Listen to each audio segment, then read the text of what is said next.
Part 6. The Businessman's Ascent into Sociopathy. There is nearly a 2,000% higher chance of encountering a sociopath in business than in normal everyday encounters. This doesn't mean they're anti-social creepers that trigger untrustworthy instincts. In fact, most of the sociopathic power maxes you'll meet at work are personable and possess aura. In 3 minutes, I will go over the fundamental understanding of reality that turns power maxes into sociopaths and why they end up worshipped. For a deeper understanding of how we got here, be sure to check out the rest of the series. 1. The sociopathic power max's non-reactionary demeanor and deadpan stare. Basically this, and this is something that I live by, and I always have, and I always will. Don't ever, for any reason, do anything to anyone, for any reason, ever, no matter what. No matter... The sociopath's deadpan stare is not a willful suppression of emotions, but a physical manifestation of the sociopath's fundamental understanding of the reality that nothing matters. What sets sociopaths apart when they begin to internalize this knowledge is that it grants them agency. Nobody is watching, and the only limitations of life are physics and your sense of morality. On the flip side, any encumbrances are entirely due to incompetence. Does the realization that your life's outcome possibility space expanding to infinity empower you or crush you? 2. The reality distortion field. That is, everything around you that you call life was made up by people that were no smarter than you.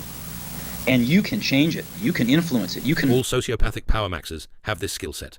The exceptional can manufacture fake realities, but this is difficult, so most resort to subtraction to create meaning for others.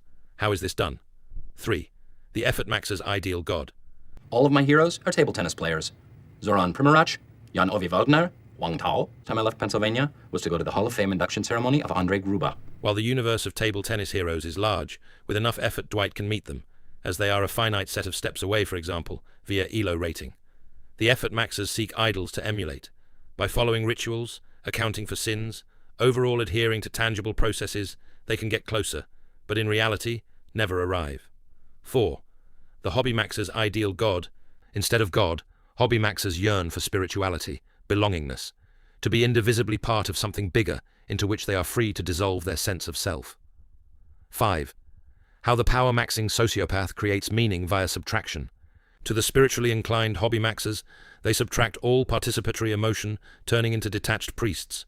Randomness and chaos are reframed as tests in their path to greatness.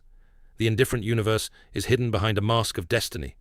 To the religiously inclined effort maxers, they maintain sufficient distance and present an illusory ideal of perfection to identify with and hopelessly strive towards. Mistakes are learning experiences. Lucky breaks were premeditated. The power-maxing sociopath doesn't take power. It is willfully granted to them in exchange for subtracting the chaotic realities each class's moral calculi refuses to confront.